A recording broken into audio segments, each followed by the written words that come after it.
You've reached the activism portion of today's show. Now that you're informed and angry, here's what you can do about it. Today's activism: divest yourself and your community from fossil fuels. Just a few days ago, North Dakota's governor forced the water protectors to leave their camp at Standing Rock. 46 protectors remained peacefully and were arrested peacefully, while more than 200 police officers showed up. Then the camp was demolished. While it's heartbreaking to see the physical end of this inspiring stronghold, the No DAPL battle is also being fought beyond the camp nationwide in the form of a divestment movement. There are two components to the movement. One, divest your personal finances from the institutions bankrolling DAPL, and two, divest your community from those banks. The website defunddapl.org has 4-step action plans and the resources you need to do both under the Defund tab on their site. To divest your personal finances, defunddapl.org offers a list of the banks funding DAPL, a sample strongly worded letter to send to your bank when you leave them, as well as links to lists of alternative banks and credit unions to join, get credit cards from, and invest with that are not funding DAPL and support environmental and other progressive values.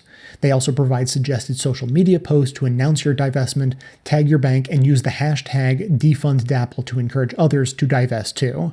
When you've divested your own finances, be sure to return to defunddapl.org and add your divestment amount to their divestment counter. The next step, of course, is to divest your community. You've probably heard about the success of the DAPL divestment movement in cities like Seattle, Washington, and Davis, California. Those efforts were led by small groups of Native American activists and local organizations. Your city or town could be next, but you need to get engaged and start the action. Defunddapl.org provides information on how to find out if your communities are invested in the banks funding DAPL, suggested ways to connect to local groups to ally with and form a collective to take action, examples of ordinances and how to find sponsors, and tips and resources on organizing grassroots support. It's important to note that DAPL is one front in a larger movement against fossil fuels, especially now that the Keystone XL pipeline has been resurrected, Scott Pruitt is at the helm of the EPA, and Trump is rolling back Obama's climate rules, like the one stopping coal companies from dumping waste in our waterways.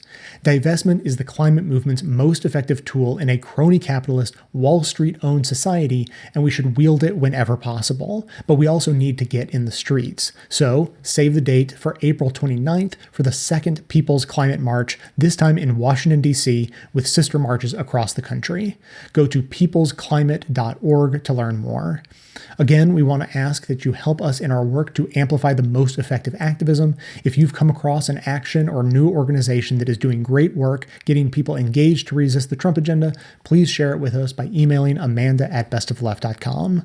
The segment notes include all of the links to this information as well as additional resources, and as always, this and every activism segment we produce is archived and organized under the Activism tab at bestofleft.com.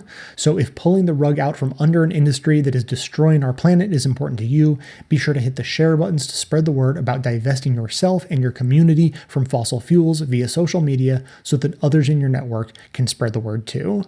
As Desmond Tutu once said, quote, "People of conscience need to break their ties with corporations financing the injustice of climate change," unquote. So be a person of conscience. Divest.